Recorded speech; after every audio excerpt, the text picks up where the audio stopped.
الله الرحمن الرحيم الحمد لله رب العالمين والعاقبة للمتقين ولا عدوان إلا على الظالمين والصلاة والسلام على أشرف الأنبياء والمرسلين نبينا محمد وعلى آله وصحبه أجمعين أما بعد فقال الله تبارك وتعالى محمد رسول الله والذين معه أشداء على الكفار رحماء بينهم تراهم ركعا سجدا يبتغون فضلا من الله ورضوانا سيماهم في وجوههم من اثر السجود الى آخر الآية۔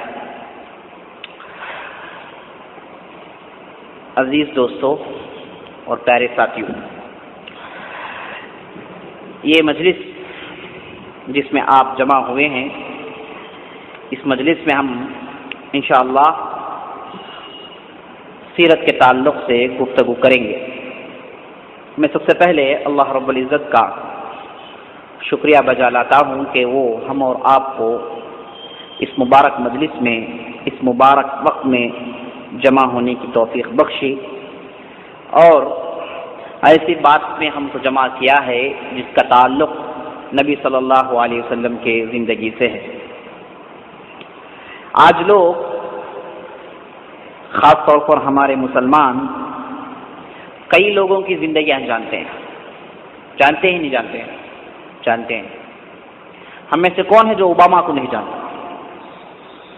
ہم میں سے کون ہے جو کلنٹن کو نہیں جانتا؟ ہم میں سے کون ہے وہ جو گاندھی کو نہیں جانتا؟ لیکن ہم میں سے کون ہے وہ حسن بن ثابت کو جانتا؟ ہم میں سے کون ہے وہ جو آپ صلی اللہ علیہ وسلم کے بڑے بڑے صحابہ کو، ان کی زندگیاں جانتا ہوں؟ بہت کم ہے میرے دوست۔ ایسے لوگوں کی زندگیاں بیان کرنا، اس کے لیے وقت صرف کرنا، یہ پوری عبادت ہے، اس میں کوئی شک نہیں۔ ایسے لوگوں کی زندگی میں آپ کے لیے مثال ہے، اگزامپل ہے کہ آپ اپنی زندگی کیسے بنائیں، کیسے رہنا چاہیے، عزت، مروت، عفاف، پاک دامنی، صفائی، یہ سب ان کی زندگیوں میں ملتی ہیں۔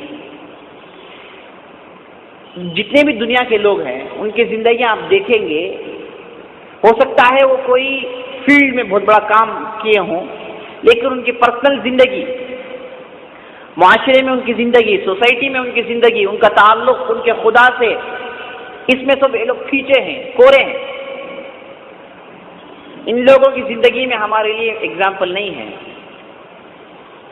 یہ لوگ نام کیے ہیں لیکن ان کی یہ ایگزامپل نہیں ہے، ان کی زندگی کو ہم اپنے زندگی میں لا نہیں سکتے، لیکن یہ لوگ ایسے ہیں جن کی زندگیاں ہم اپنی زندگی میں لا سکتے ہیں، جو ہمارے لیے روشن تاروں کی مثال ہے، جہاد کے میدان میں ہو یا پھر عمل کے میدان میں ہو، رات کے عبادت گزار اور دن کے شہسوار، ایسے لوگوں کی زندگیاں آپ کو نہیں ملیں گی۔ بہت ساری تاریخ آپ کھنگال ڈالیے، ایسے لوگوں کی زندگیاں ہرگز نہیں ملیں گی۔ اس لیے علامہ اقبال کہتے ہیں، اے غازی یہ تیرے پر اسرار بندے جنہیں تو نے بخشا ہے ذوق خدائی، دو نیم ان کے ٹھوکر سے دریا و صحرا، سمٹ کر پہاڑ ان کے ہیبت سے رائی، دو عالم کو کر دیتی ہے بیگانہ دل کو، عجب چیز ہے لذت آشنائی، شہادت ہے مقصود مطلوب مومن، نہ مال غنیمت نہ کشور کشائی۔ یعنی صحابہ کے تعلق سے کہتے ہیں یہ لوگ کیا ہے، پورے اسرار بندے ہیں، ان کی زندگیاں کیا ہے، پورے سیکرٹ سے بھری ہوئی ہیں۔ اور کیسے ہیں یہ؟ ان کے دل میں اللہ کی محبت ہے، اللہ کا ڈر ہے، اور یہ ڈر ہونے کی وجہ سے کیا ہو گیا، ان کے ٹھوکر میں دریا بھی ہے، صحرا بھی ہے، جہاں کہیں گئے اپنی بات سنائے، جہاں کہیں گئے توحید کا پیغام، توحید کا ڈنکا بجایا۔ اسی لیے ہم دیکھتے ہیں یہ لوگ ساری دنیا میں بہت بڑی حکومت قائم کی، اسلامی جو حکومت تھی اس دور میں، اس سے بڑی حکومت اب تک دنیا میں نہیں آئی۔ دنیا میں سب سے بڑی حکومت کس کی ہے؟ صحابہ کی، اس کے بعد آنے والوں کی۔ اتنی بڑی حکومت کس کے پاس بھی نصیب نہیں ہوئی۔ یہ ہم مسلمان نہیں کہتے بلکہ کفار کہتے ہیں، سمجھے آپ؟ تو میرے دوست یہ لوگ کیسے ایسے بنے؟ ان لوگوں نے نبی صلی اللہ علیہ وسلم کی زندگی دیکھی، نبی صلی اللہ علیہ وسلم کو اپنے لیے مشعل راہ بنائے، تو ان لوگوں کی زندگیاں چمک اٹھی. اگر ہم آج بھی نبی صلی اللہ علیہ وسلم کی اتباع کریں گے تو ہماری زندگیاں بھی چمک اٹھیں گی. ہمارے کردار، ہمارے اخلاق، ہمارے دل میں ایمان کا نور اجاگر ہو سکتا ہے. لیکن ضرورت اس بات کی ہے کہ ہم ان لوگوں کی زندگیاں جانیں اور اس پر ہم عمل کریں. ٹھیک ہے، یہ چند باتیں تھیں جس کا تعلق مقدمے سے تھا. ہم لوگوں نے گزشتہ کے مجلس میں، سیرت کے مجلس میں یہ بتایا تھا کہ نبی صلی اللہ علیہ وسلم کے دادا جن کا نام عبد المطلب ہے، ان کے تعلق سے چند باتیں آئی تھیں. ہم نے سب سے پہلے ہاشم سے شروع کیا. ہاشم جو قصی کے بعد عبد مناف کے بیٹے قصی کے بعد مشہور ہوئے ہاشم. اس کے بعد ان کو کوئی لڑکا نہیں تھا. جب یہ وفات پائے کوئی قابل ذکر لڑکا نہیں تھا. تو ان کے بھائی جن کا نام صرف مطلب ہے، ان کا نام کیا ہے؟ صرف مطلب، وہ کیا ہوئے؟ ہاشم کے منصب میں آئے. اور بنو ہاشم کا کیا کام تھا؟ سقایا رفادہ، حاجیوں کو کھلانا پلانا، حاجیوں کی دیکھ بھالی. میں گزشتہ کے مجلس میں بتایا تھا کہ کن کن کی کیا کیا ذمہ داری ہے. جی بنو مخزوم کی، بنو سہم کی، جی اور اس کے بعد کون؟ بنو عبدالدار کی. ایک ایک لوگوں کی ایک ایک ذمہ داریاں تھیں. اور بنو ہاشم کی ذمہ داری کیا تھی؟ سقایا رفادہ، حاجیوں کو کھلانا پلانا. تو یہ منصب میں عبد المطلب آ گئے. لیکن ایک آدمی جیسے بتایا میں، وہ مدینہ گیا تو وہاں اسے شیبہ نظر آیا. اور شیبہ کون ہے؟ یہ ہاشم کا لڑکا. تو فوراً آتا ہے، مطلب کو خبر دیتا ہے کہ شیبہ جو ہاشم کا لڑکا میں مدینے میں دیکھ کر آیا ہوں، آپ کیوں نہیں جاتے اسے لے کر آتے؟ تو مطلب کیا کرتے ہیں؟ فوراً مدینے کو جاتے ہیں، شیبہ کو لے کر آتے ہیں. جب وہ شیبہ کو لے کر مکے میں داخل ہوتے ہیں تو لوگ پوچھتے ہیں کہ یہ کون ہے؟ تو مطلب کہتے ہیں کہ یہ میرا غلام ہے، یہ ھذا عبدی. تو لوگوں نے شیبہ کا نام کیا رکھا؟ عبد المطلب، یعنی مطلب کا غلام. یہ نام سے مشہور ہو گئے. شیبہ کا نام گم ہو گیا، لوگ ان کو عبد المطلب کے نام سے جانے گئے اور آگے چل کے عبد المطلب کے نام سے مشہور ہوئی. سمجھے آپ؟ تو ہم نے گزشتہ کے مجلس میں عبد المطلب کے کارنامے دیکھے. سب سے قابل ذکر کارنامہ کون سا ہے؟ زمزم دریافت ہوا، زمزم ملا. جو جرہم کے وقت وہ لوگ چھپا کر چلے گئے تھے، وہ زمزم عبد المطلب کے دور میں ملا. یہ ان کا ایک کارنامہ. دوسرا کارنامہ کیا تھا ان کا؟ کارنامہ نہیں، ایک واقعہ پیش آیا تھا. دوسرا کارنامہ میرے دوستو، ان کے دور میں واقع فیل پیش آیا. واقع فیل جس کا تعلق قرآن میں ہے. کیا ہے؟ الم تر کیف فعل ربک باصحاب الفیل الم یجعل کیدہم فی تضلیل الذی ارسل طیر ابابیل ترمیہم بحجارۃ من سجیل فجعلہم کعصف مأکول. کیا تم نے ہاتھی والوں کا خبر نہیں سنا جن کو اللہ تعالیٰ نے برباد کر دیا؟ جن لوگوں پر اللہ تعالیٰ نے ابابیل کے پرندے بھیجے جو ان لوگوں پر کنکریاں برساتی تھی. جب ان پر کنکریاں برسا دی گئی تو یہ لوگ گویا کہ ایک ایسا نوالا جسے چاپ کر پھینک دیا گیا ویسے بن گئے، یعنی برباد ہو گئے. تو یہ قرآن میں اس کا ذکر آیا ہے. تو یہ جو واقعہ ہے یہ عبد المطلب کے دور میں پیش آیا. میں پہلے ہی بتایا تھا کہ جو ہے کیوں یہ واقعہ پیش آیا. ابرہا ایک آدمی جو یمن میں تھا، جو حبشی تھا، یمن میں حبشیوں کی سلطنت قائم ہو گئی تھی. تو یہ ابرہا جو تھا یہ نصرانی تھا. تو جب دیکھا کہ سارے عرب کے لوگ مکے کی طرف جا رہے ہیں، ہزار کہنے پر کوئی بات نہیں مانتا، مکے سے ان کا دل لگا ہوا عجیب و قسم سے. تو اس نے کیا کیا؟ لوگوں میں عیسائیت پھیلانے کے لیے اس نے ایک پلان سوچی. وہ کیا تھا کہ یمن میں کعبہ بنایا جائے اور لوگوں کو کہا جائے کہ اس کی زیارت کریں. چونکہ بادشاہ تھا، لوگوں کو مجبور بھی کر سکتا تھا. تو اس نے ایک کعبہ بنایا اور لوگوں کو حکم دیا کہ آئیں، آ کر ادھر اس کی زیارت کریں. جیسے وہ کعبے کو جاتے اس کعبے کی طرف بھی آئیں. لیکن جب اس نے کعبے کو بنا دیا، یہ خبر کسے پہنچی؟ بنو کنانہ کے کعبے میں قریشی کو پہنچی. تو آیا آدمی سیدھا آ کر اس کے اندر گیا، غلاظت کی چلے گیا. اور ابرہا کو بہت غصہ آیا، پوچھا کہ کس نے ایسا کام کیا؟ لوگوں نے بتایا کہ قریشی کا آیا تھا. تو ابرہا کو غصہ آ گیا، بولا کہ نہیں، اب وہ جو کعبہ ہے اسے میں ڈھا دوں گا. ایک کہہ کر اس نے کیا کیا، اپنے ساتھ 200 سے زیادہ ہاتھی لیے اور بہت بڑی لشکر جرار کو تیار کیا اور وہ مکے کی طرف آگے بڑھا. راستے میں اس نے کئی قبائل سے ملاقات کی اور 2-3 جگہ جھڑپیں بھی ہوئی، لڑائی بھی ہوئی، جسے اس نے بڑی آسانی سے ختم کر دیا. یہاں تک کہ طائف پہنچ گیا. جہاں کہیں بھی گیا، جو کون سے بھی قبیلے میں داخل ہوا، وہاں کے لوگ اسے کچھ نہ کچھ روکنے کی کوشش کیے. لیکن جب طائف پہنچا، طائف کے جو بنو ثقیف کے لوگ تھے، طائف میں بنو ثقیف کے لوگ ہیں، آج بھی ادھر ہی ہیں لوگ. ان لوگوں میں سے ایک آدمی نکلا جس نے کیا کیا، ابرہا کے لشکر کا استقبال کیا. کوئی مخالفت نہیں کی، بلکہ وہ ان کے ساتھ ہو گیا تاکہ اسے راستہ دکھائے مکے کا. تو اس شخص کا نام تھا ابو رغال. آگے چل کر یہ اس لشکر میں مر جاتا ہے.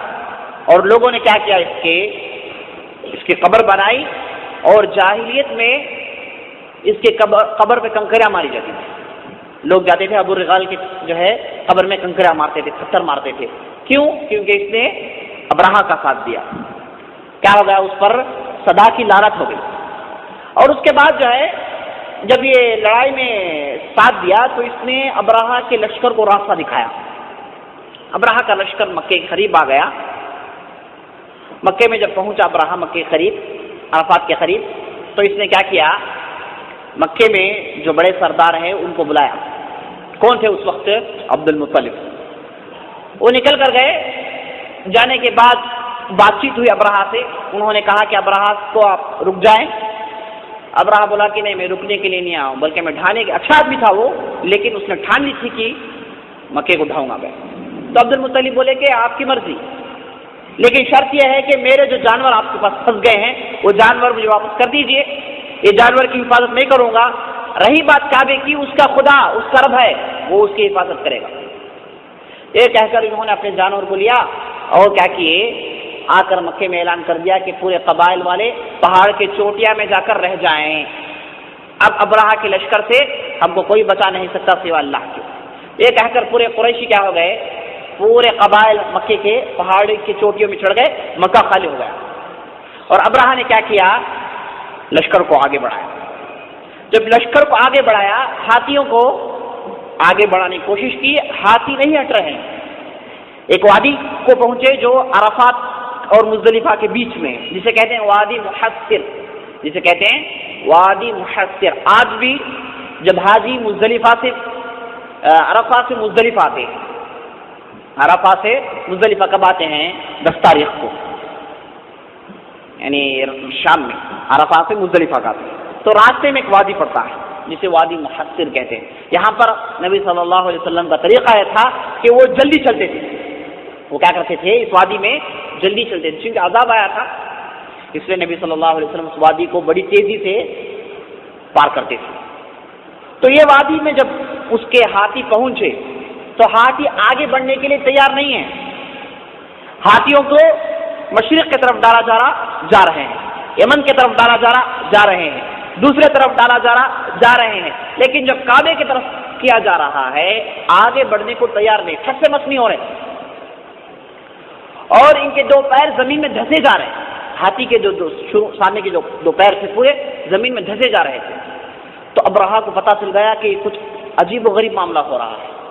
دیکھتے ہی دیکھتے جدہ کی طرف سے، سمندر کی طرف سے بے شمار پرندے نکل کر آ رہے ہیں، اور ہر پرندے کے پیر میں کنکریاں.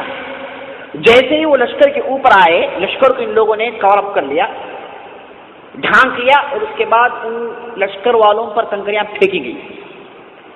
صرف کنکریاں تھی، لیکن تاریخ میں آتا ہے کہ کنکریاں اتنی جو ہے طاقتور تھی کہ آدمی کے سر میں پڑتی تو پیچھے سے نکل جاتی، چیر لے کر پیچھے سے نکل جاتی.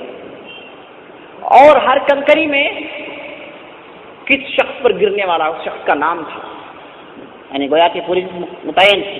اس طریقے سے اللہ تعالیٰ نے پورے لشکر کو برباد کر دیا. اور ابرہا بڑے پریشانی سے، بڑی مشکلات سے چند لوگوں کو لے کر اس لشکر سے نکلا، یمن کی طرف دوڑا. روایت میں آتا ہے کہ جیسے ہی یہ دوڑتا گیا، اس کے ہاتھ پیر گرنا شروع ہو گئے.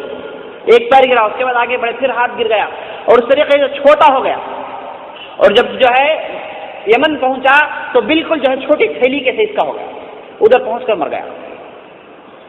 اللہ تعالیٰ نے اسے ایسی سزا دی۔ اس طریقے سے پورے لشکر کو اللہ تعالیٰ نے تباہ و برباد کر دیا، اور اللہ تعالیٰ نے اپنے گھر کی حفاظت کر لی۔ اس کے بعد پورے قریش نیچے آئے، اور ان لوگوں کے درمیان یہ واقعہ بہت مشہور ہوا، چونکہ عربوں کے پاس طریقہ یہ تھا کہ اگر مشہور کوئی واقعہ پیش آ جائے وہاں سے تاریخ کو کاؤنٹ کرتے ہیں۔ کوئی واقعہ پیش آ جائے کہتے ہیں کہ یہ آدمی اس واقعے کے بعد پیدا ہوا، فلاں آدمی اس واقعے کے 10 سال بعد پیدا ہوا، تو نبی صلی اللہ علیہ وسلم اس واقعے کے 50 سال بعد پیدا ہوئے۔ تو یہ کب پیش آیا؟ عبد المطلب کے ٹائم پر۔ عبد المطلب مکے میں ذمہ دار تھے اس وقت۔ یہ جو ہے ایک اہم واقعہ تھا جو عبد المطلب کی زندگی میں پیش آیا۔ اس کے بعد نمبر 3 واقعہ جو عبد المطلب کی زندگی میں پیش آیا وہ یہ تھا، عربوں کے پاس طریقہ یہ ہے کہ وہ چاہتے ہیں کہ ان کے پاس لڑکے زیادہ ہوں، ان کے پاس لڑکے زیادہ ہوں، یہ 1-2 بس نہیں آتے بلکہ 10-10 12-12 لڑکے ہوں۔ اور کیا ہے، لڑکوں کا ہونا گویا کہ اس آدمی کی بہت بڑی عزت ہے۔ آدمی کی جو ہے عزت کب بڑھتی ہے؟ اس کے پاس اس کے بچے زیادہ ہوں، لڑکے زیادہ ہوں، جی لڑکیاں نہیں صرف لڑکے اور مال۔ اسی لیے اللہ تعالیٰ جو ہے مشرکین مکہ کو دیکھ کر کہتا ہے قرآن کے اندر، استغفروا ربکم انہ کان غفارا یرسل السماء علیکم مدرارا ویمددکم باموال وبنین ویجعل لکم جنات ویجعل لکم انہارا۔ اللہ تعالیٰ کی طرف استغفار کرو، اللہ تعالیٰ کی طرف استغفار کرو، گڑ گڑاؤ، رو، جو تمہاری مدد کرے گا، جو تم کو مال دے گا اور لڑکے دے گا، جو تم کو مال دے گا اور بنی لڑکے مرد بچے دے گا، کیونکہ فخر محسوس کرتے تھے۔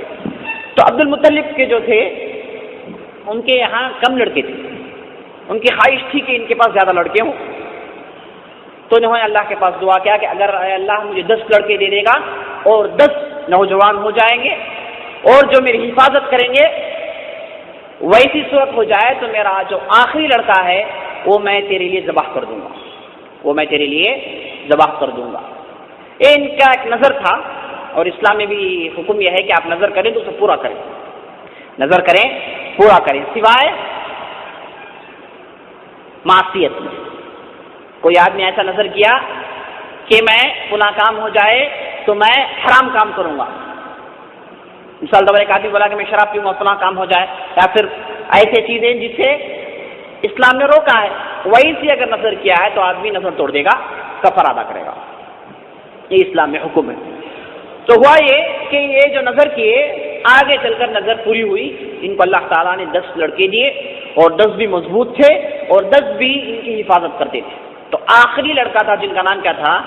عبداللہ، جو آپ صلی اللہ علیہ وسلم کے والد صاحب تھے۔ جب یہ بڑے ہو گئے تو عبد المطلب کو یاد آیا ان کا نظر، تو انہوں نے کیا کیا، اور عبداللہ ان کے بہت چہتے اور بہت ہی پیارے لڑکے ہیں، سمجھ میں نہیں آیا کیا کرے، تو گئے ذبح کرنے کے لیے تیار ہو گئے، اپنے لڑکے کو لے کر چلے، تو قریش آیا آ کر رو کے بولے کہ یہ ہم نہیں چھوڑیں گے تم کو، اتنا اچھا نوجوان، اتنا جو ہے ذمہ دار نوجوان، اور آپ ذبح کر رہے ہیں، یہ ہو ہی نہیں سکتا، ہم نہیں چھوڑیں گے۔ قریش آڑ آ گئے، دیکھیے رشتہ داری آڑ آ گئی، بولے نہیں ہوگا۔ عبد المطلب بولے کہ نہیں، میں نے نظر کیا ہے، میں پورا کرنا ہے کسی بھی حالت سے، ورنہ میں خدا سے ڈرتا ہوں، اس کا عذاب آئے گا۔ قریش بولے کہ نہیں، کوئی دوسرا حل ڈھونڈو، بولے کوئی دوسرا حل ڈھونڈو، یہ نہیں دیں گے ہم۔ پوچھے کیا حال ہے، بولے کہ چلو حبل کے پاس، ادھر جائیں، ادھر جا کر کوئی دوسرا راستہ اختیار کرتے ہیں۔ حبل ایک ٹیمپل تھا، ایک جو ہے بدھ گدا تھا، جہاں پر قریش اور عرب جاتے تھے، جا کر وہاں قرآن ڈالتے تھے۔ قرے کا مطلب کیا ہے، ان لوگوں کے پاس تیر ہوتی تھی، تیر 2 قسم کی، ایک تیر جس کے پیچھے فر ہوتا تھا، فر، وہ کس لیے استعمال کرتے ہیں؟ مارنے کے لیے، بغیر فر کے مار نہیں سکتے آپ، پیچھے جو فر ہے اسی سے پکڑ کے مارتے ہیں۔ ایک ہوتا ہے تیر جس میں پیچھے فر نہیں ہوتا، یہ جو تھے یہ حبل کے پاس رکھے ہوئے تھے۔ یہ ہر تیر میں ایک چھوٹی کتاب ہوتی تھی، جس میں کیا کرتے تھے عرب، یہ جو قریش کے لوگ تھے وہ لوگ کیا کرتے تھے، مسئلہ کوئی پیش آیا، سولوشن نکالنا ہے، تو اس کتاب میں اس مسئلے کے مطابق لکھتے تھے. مثال کے طور پر اگر کوئی آدمی سفر کو جانا چاہتا ہے، بہت دور کا سفر ہے، معلوم نہیں جانا چاہیے نہیں جانا چاہیے، ڈیلما میں خطہ، تو کیا کرے گا؟ وہ سیدھا در جائے گا ہوبل کے پاس، 3 تیر وہاں کا ایک مجاور ہوگا جی، اسے کہے گا کہ میں سفر میں جانا چاہتا ہوں تو میرے لیے قرآن ڈال. تو مجاور کیا کرے گا؟ 3 تیر نکالے گا، ہر تیر میں ایک پیپر لپٹا ہوا رہتا، اس پیپر کو کھولے گا، اس میں لکھا جائے گا کہ جائیں، ایک دوسرے پیپر میں ہوگا نہیں جائیں، ایک تیسرے پیپر میں ہوگا خاموش رہ جائیں. یہ تینوں تیروں کو وہ جو پجاری ہے جو ہے کیا کہتے ہیں، جگڑے گا، شفل کرے گا، اس کے بعد کہے گا کہ تھا. وہ آدمی جب تیر نکالتا ہے تو اس میں دیکھا جائے گا، اگر جا بول کے ہے تو جائے گا، نہیں جا بول کے ہے نہیں جائے گا، خاموش ہے جا بولے گا موضوع کو ختم کر دے گا. پھر آئندہ سال آئے گا، 1 سال کے لیے اب جانا نہیں سفر میں. یہ ان کا طریقہ تھا، جاہلیت کا طریقہ. تو عبد المطلب اپنے لڑکے کو لے کر گئے، بولے کہ قرآن ڈالیں. لڑکے کا نام لکھا گیا، قرآن ڈالا گیا. دیکھتے ہیں کہ لڑکے کا نام نکل رہا ہے. ایک مرتبہ ڈالے، پھر لڑکے کا نام نکلا، دوسری مرتبہ لڑکے کا نام یعنی عبداللہ کا نام، تیسری مرتبہ پھر عبداللہ کا نام. اب عبد المطلب بولے کہ ذبح کرنا ہی کسی بھی حالت سے، اب جو ہے ذبح کرنا ہی کسی بھی حالت میں، کوئی بولے یا نہ بولے کرنا ہی ہے، کیونکہ اب حبل کے پاس سے بھی فیصلہ مل گیا. لیکن پھر قریش کے لوگ آڑ میں بولے کہ نہیں ہمیں کہنے نہیں دیں گے. بولے کہ پھر کیا کریں آپ؟ بولے کہ طائف میں بہت بڑا کاہن ہے، طائف میں بہت بڑا جادوگر ہے، اس کے پاس چلتے ہیں، وہ کوئی سولوشن دے گا. یہ ہو ہی نہیں سکتا، کیسے ہم لڑکے کو ذبح کریں گے؟ تو پورے مل کر پھر طائف کے اس کاہن کے پاس جاتے ہیں. انشاءاللہ آگے آپ کی باتیں آئیں گی مشرکین کے عقائد کیا تھے. جی یہ کاہن یہ جو آپ دیکھ رہے ہیں اس کے لیے مستقل بحث کریں گے، ان کے عقائد میں کیا کیا کھوٹ تھے ہم بعد میں دیکھیں گے. تو کاہن کے پاس جاتے ہیں، کاہن دیکھتا ہے، لڑکے کو دیکھتا ہے اور آدمی کو دیکھتا ہے، تو دیکھ کر کہتا ہے کہ میرے ذہن میں ایک بات آتی ہے. لوگوں نے پوچھا کیا ہے؟ بولا کہ تم لڑکے کے نام کے ساتھ 10 اون کا نام لکھو، 10 اون کو لکھو اور قرآن ڈالو. لڑکے کا نام آئے تو 10 اونٹ اور بڑھانا، پھر لڑکے کا نام آئے 10 اونٹ اور بڑھانا، اونٹوں کو بڑھاتے جانا یہاں تک کہ اون کا نام نکلنا ہے. یہی سولوشن ہے، مجھے سمجھ میں آیا. تو لوگوں نے کہا ٹھیک ہے اچھا سولوشن ہے. تو پورے مل کر جو ہے پھر حبل کے پاس گئے اور قرآن ڈالا گیا. 10 اونٹ عبداللہ کا نام، 20 اونٹ عبداللہ کا نام، 30 40 50 60 یہاں تک کہ 100 کو پہنچ گیا. تو 100 کیا ہوا؟ نام اس میں جو ہے اون کا نام آیا، عبداللہ کا نام نہیں آیا. تو 100 اون جو ہے عبد المطلب نے ذبح کیے، جس سے عبداللہ بچ گئے، جس سے عبداللہ بچ گئے. اور عبداللہ کا نام مشہور ہونے لگا، لوگوں نے ان کو پہچانا شروع کر لیا کہ ایسا آدمی ہے جو 100 اونٹ ذبح کر کے اس کو بچایا گیا ہے. مشہور ہو گیا تھا عرب کے اندر. اور وہ تھے بھی بڑے نیک آدمی، اور اپنے والد صاحب کے ساتھ ہمیشہ چھاؤں جیسے رہتے تھے. عبد المطلب کے ساتھ چھاؤں جیسے، جب بھی سفر کو جاتے ساتھ لے کر جاتے عبداللہ. ایک مرتبہ ہوا ایسا کہ جب سفر سے واپس آ رہے تھے تو راستے میں ایک کاہن عورت عبداللہ کو دیکھی، دیکھ کر بولی کہ ہم تم میرے سے شادی کر لیں. عبداللہ کو اس نے کیا کہا؟ تم مجھ سے شادی کر لیں، میں تیرے چہرے میں عجیب نور دیکھ رہی ہوں. ابن ہشام میں واقعہ لکھا گیا ہے. اور اس کے بعد اشعار پڑھتی ہے، انی رأیت مخیلة لمعت تلألأت بحناطر القطر جی لمأتها نورا يضيء به كإضاءة البدر حوله كإضاءة البدر رجوتها فخرا أبوء به وما كل قادح زنده يوري لله در ما زهرية سلبت ثوبيك وما سلبت وما تدري.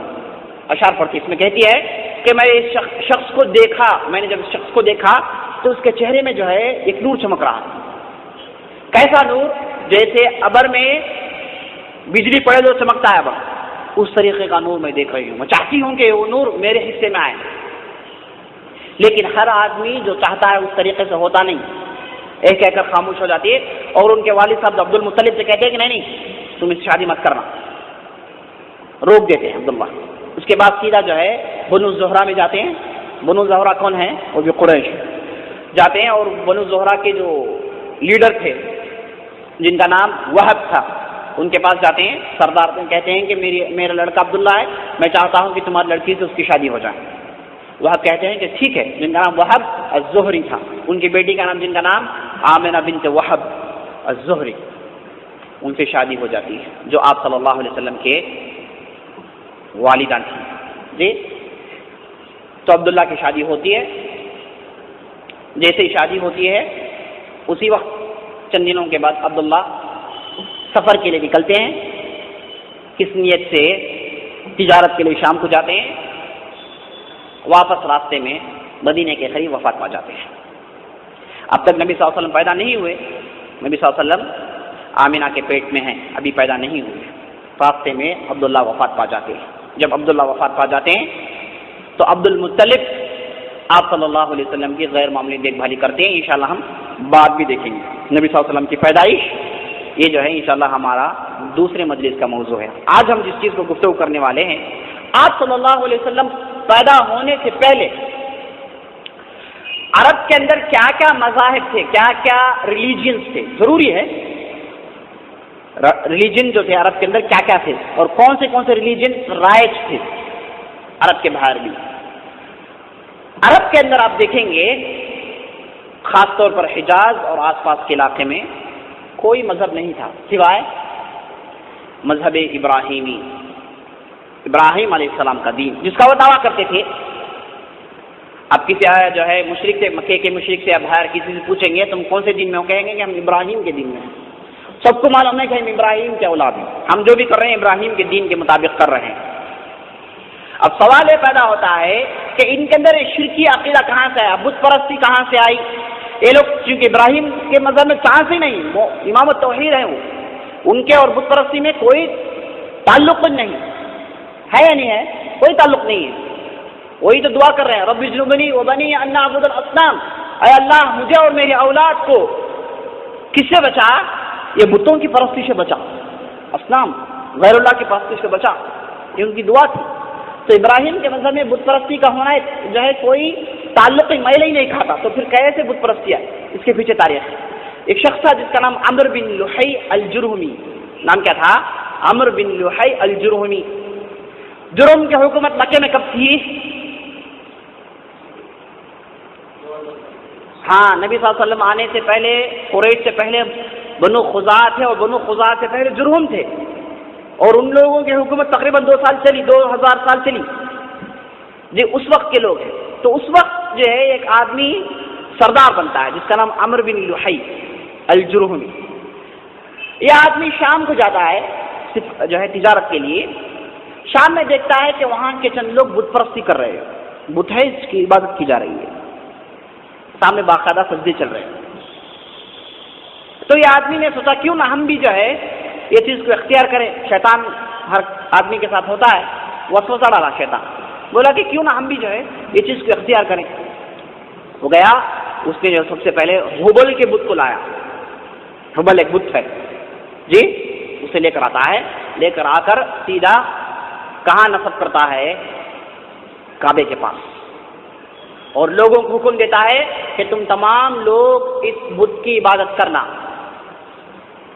اس کے بعد اس نے طائف کے قریب ایک دوسرا بت رکھا جس کا نام کیا تھا؟ لات، اور جدہ کے قریب ایک بستی جس کا نام قدید، وہاں اس نے ایک بت رکھا جس کا نام منات۔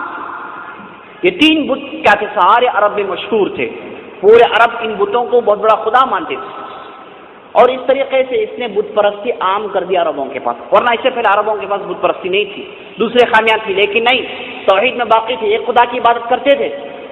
اس نے سب سے پہلے کیا کیا؟ بت پرستی کو شروع کیا۔ اور نبی صلی اللہ علیہ وسلم حدیث میں کہتے ہیں کہ میں نے اس عمرو بن لحی کو آگ میں جلتے ہوئے دیکھا۔ اس نے کیا کیا؟ اس نے یہی کیا کہ عرب کے اندر یہی سب سے پہلا بت پرستی کو لانے والا تھا، اس سے پہلے نہیں تھا۔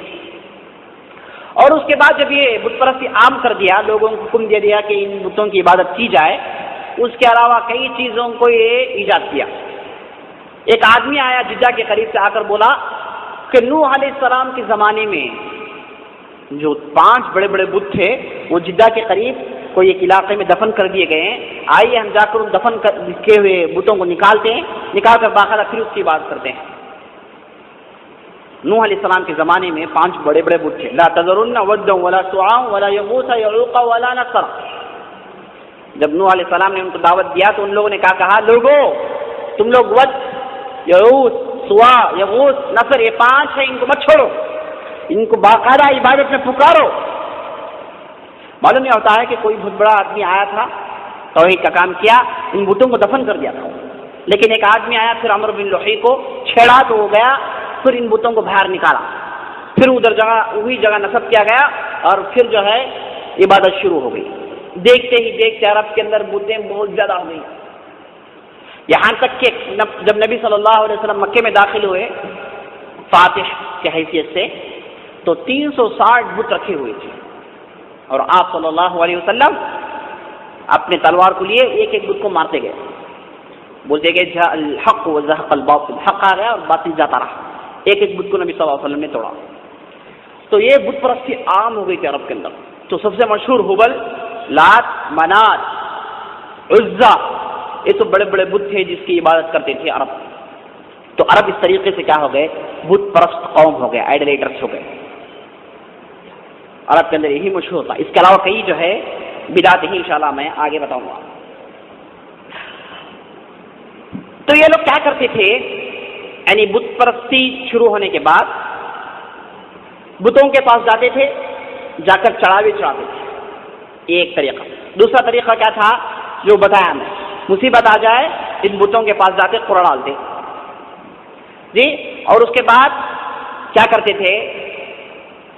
گھروں میں اپنے پاس بت رکھتے تھے، ہر آدمی ایک ایک جو ہے صورت بنا کر اپنے اپنے پاس رکھتا تھا، سر کے پاس رکھ لے کر سوتا تھا جی، اور اس طریقے سے کیا کرتے تھے؟ بتوں کے لیے جو ہے چڑھاوے چڑھاتے تھے، بچوں کو ذبح کرتے تھے، نوجوانوں کو ذبح کرتے تھے، اس طریقے سے مختلف چیزیں شروع ہو گئی۔ اس میں سے قرآن میں اللہ تعالیٰ چند چڑھاوے کا ذکر کرتا ہے، جس کا بتانا ضروری ہے۔ وہ چڑھاوے کیا ہیں؟ سورہ نحل کے اندر کہتا ہے اللہ تعالیٰ وَمَا جَعَلَ اللَّهُ الْبَحِيرَةَ وَالسَّائِبَةَ وَالْوَصِيلَةَ وَالْحَامَ وَلَكِنَّ الَّذِينَ كَفَرُوا افْتَرُوا عَلَى اللَّهِ الْكَذِبَ وَأَكْثَرُهُمْ لَا يَعْقِلُونَ۔ اللہ تعالیٰ کہتا ہے کہ اللہ تعالیٰ نے نہ بحیرہ بنایا، نہ سائبہ بنایا، نہ وسیلہ بنایا، نہ حام بنایا، بلکہ کفاروں نے اللہ کے نام سے چیزوں کو گھڑ لیا ہے۔ یہ لوگ عقل نہیں رکھتے۔ یہ 4 کیا چیزیں ہیں؟ ایک ہے بحیرہ، ایک ہے سائبہ۔ سائبہ اور بحیرہ یہ اونٹ ہیں، مادہ اونٹ، ٹھیک ہے۔ سائبہ کا بچہ ہے بحیرہ۔ عرب کیا کرتے تھے؟ یہ سائبہ ایک اونٹ ہے جو پے در پہ 10 مادہ بچوں کو جنتی ہے۔ جننے کا ایک سیزن ہوتا ہے جس میں اونٹ جنتے ہیں، بچے جنتی ہیں اونٹنی۔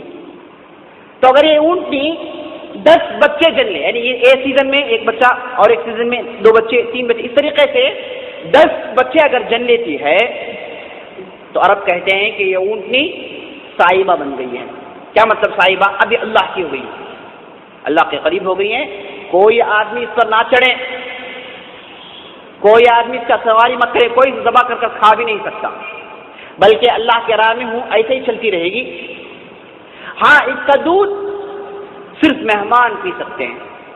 معلوم ہوتا ہے کہ لوگ جو ہے مہمان نوازی کے لیے ایک طریقہ اختیار کیے تھے، کیونکہ مہمان آتے کچھ بھی نہیں پلاتے تھے، تو ان لوگوں نے سوچا کہ جو ہے ایک نیا سسٹم ایجاد کریں جس کا نام اللہ کا لے لے تو تیار ہو جائے گا۔ تو انہوں نے کہا کہ نہیں، سائبہ کا گوشت کوئی نہیں کھائے گا، کوئی دودھ نہیں پیے گا، ہاں مہمان کے لیے دودھ پینا جائے گا، ورنہ ذبح نہیں مر جائے گی، دفن کر دیں گے بس۔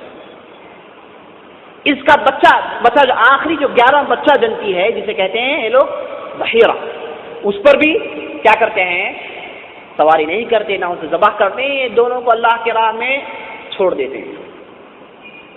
یہ ان کی ہوئی بدعت ہے، اللہ کے راہ میں چھوڑ دیتے ہیں، زمین میں چرتے رہتے ہیں، سمجھے آپ؟ اس کو ذبح نہیں کیا جاتا، یہ اپنے طرف سے شروع کیا تھا۔ اللہ تعالیٰ کہتا ہے کہ ما جعل اللہ البحیرۃ ولا صائبہ، اللہ تعالیٰ نے کوئی بحیرہ کوئی صائبہ نہیں بنایا، ان لوگوں نے گھڑ لیا۔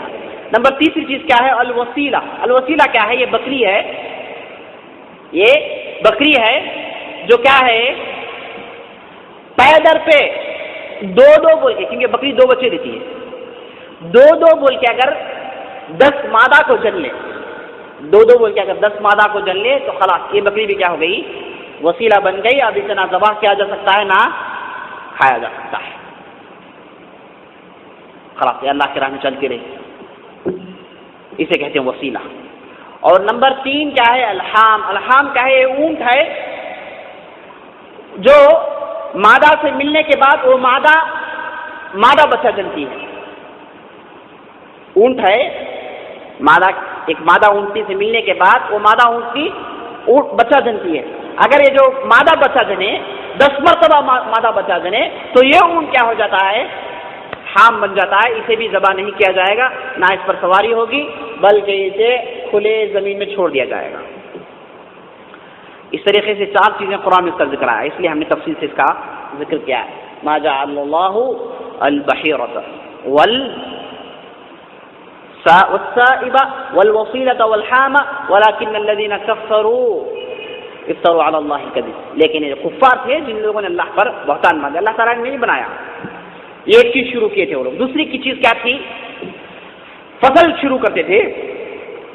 فصل میں بھی کیا کرتے تھے؟ کہتے تھے کہ آدھا فصل فلاں بت کے لیے، آدھا فصل اللہ کے لیے.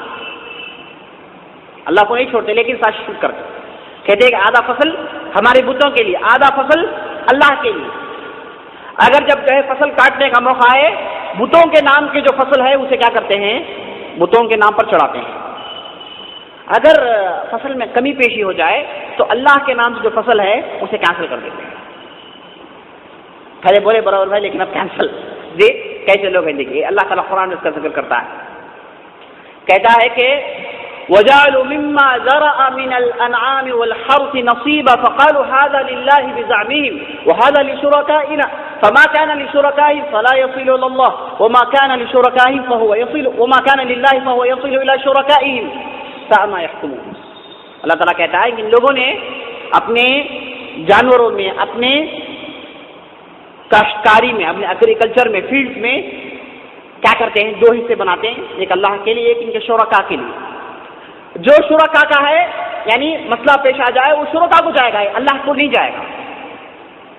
لیکن جو اللہ کا ہے اس میں کمی پیشی آ جائے اللہ کا نکال کر شرکا کو دے دیتے ہیں. اللہ تعالیٰ کہتا ہے سا محکومن، یہ فیصلہ کرے تو صحیح کرے. اس میں بھی فیصلے میں کھوتا ہی سا محکومن، بڑا ہی جو ہے بدترین فیصلہ کر رہے ہیں لوگ. اور اسے آگے چل کر اسی آیت میں کہتا ہے وَكَذَلِكَ زَيَّنَ لِكَثِيرٍ مِّنَ الْمُشْرِكِينَ قَتْلَ أَوْلَادِهِمْ شُرَكَاءَهُمْ لِيَرْدُوهُمْ وَلِيَلْبِسُوا عَلَيْهِمْ دِينَهُمْ وَلَوْ شَاءَ اللَّهُ مَا فَعَلُوا فَذَرْهُمْ وَمَا يَفْتَرُونَ.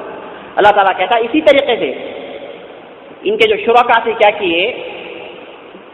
بچوں کو ذبح کرنے پر ابھارے. یعنی یہ جو تھے شرکا، یعنی جو بت تھے، ان کے پاس جا کر اپنے بچوں کو ذبح کرتے تھے. اللہ تعالیٰ کہتا ہے بربادی کا ذریعہ تھا، ان لوگوں نے کر رکھا تھا، دین کو بدلا دیا تھا. جی اللہ تعالیٰ کے پر لوگ بہتان باندھتے ہیں. اور اسی آیت کے پیچھے کہہ رہا، آگے چل کر کہہ رہا وَقَالُوا هَذِهِ أَنْعَامٌ وَحَرْثٌ حِجْرٌ لَا يُطْعَمُهَا إِلَّا مَن نَّشَاءُ بِزَعْمِهِ وَأَنْعَامٌ حُرِّمَ ظُهُورُهَا وَأَنْعَامٌ لَا يَذْكُرُونَ اسْمَ اللَّهِ عَلَيْهَا افْتَرَاءً عَلَيْهِ سَيَجْزِيهِم مَّا كَانُوا يَفْتَرُونَ.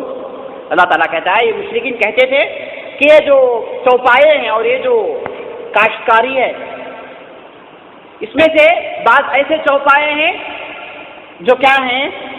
حجر ہے، یعنی اس پر کوئی نہیں چڑھے گا. یعنی صاحبہ کا ذکر ہے، اس پر کوئی نہیں چڑھے گا، اس پر کوئی سواری نہیں کرے گا، اسے کوئی استعمال نہیں کیا جائے گا. اور بعض ایسے ہیں جسے کھایا بھی نہیں جائے گا، اور بعض ایسے ہیں ذبح کرتے ہیں اللہ کا نام عمدن نہیں لیتے، فلاں بت کا نام لیتے ہیں، فلاں بت کا نام لے کر جو ہے ذبح کرتے ہیں. اس لیے ہمارے لیے حرام ہے غیر اللہ کا نام لے لیا جائے. کوئی ذبیحہ ہے اس میں غیر اللہ کا نام لے لیا جائے، وہ ذبیحہ ہمارے لیے حرام ہے، نہیں کھا سکتے. سمجھا؟ ایک دوسرے قسم کے جانور کا جو اسی آیت کے اندر ذکر ہے وَقَالُوا مَا فِي بُطُونِ هَٰذِهِ الْأَنْعَامُ خَالِصَةٌ لِّذُكُورِنَا وَمُحَرَّمٌ عَلَىٰ أَزْوَاجِنَا وَإِن يَكُن مَيْتًا فَهُوَ لِشُرَكَائِهِمْ سَيَجْزِيهِمْ وَصْفَهُمْ إِنَّهُ حَلِيمٌ عَلِيمٌ. اللہ تعالیٰ کہتا ہے کہ یہ لوگ مشرکین کہتے تھے اگر کوئی بکری پیدا ہو جائے، یعنی جو اس کا کس کا ذکر ہے؟ یہ وسیلہ کا ذکر ہے. وسیلہ کیا ہے؟ بکری ہے جو پیدر پہ 5 بچوں کو جنتی ہے. جب آخری مرتبہ جب جنتی ہے بکری بچے کو، 5 مرتبہ جو جن گئی ہے اسے سب کھا سکتے ہیں، لیکن آخری مرتبہ جو جنتی ہے اسے صرف مرد کھائیں گے، بس عورتیں نہیں کھائیں گی. صرف مرد کھائیں گے، عورتیں خالصۃ للذکورنا ومحرم علی ازواجنا، مردوں کے لیے ہے، عورتیں نہیں کھائیں گی اس بچے کو۔ ہاں اگر بچہ مر کر پیدا ہو مرد عورت کھا سکتے ہیں۔ احکامات دیکھیے جی، اپنی طرف سے فقہاء اپنے طرف سے احکامات گھڑ رہے ہیں۔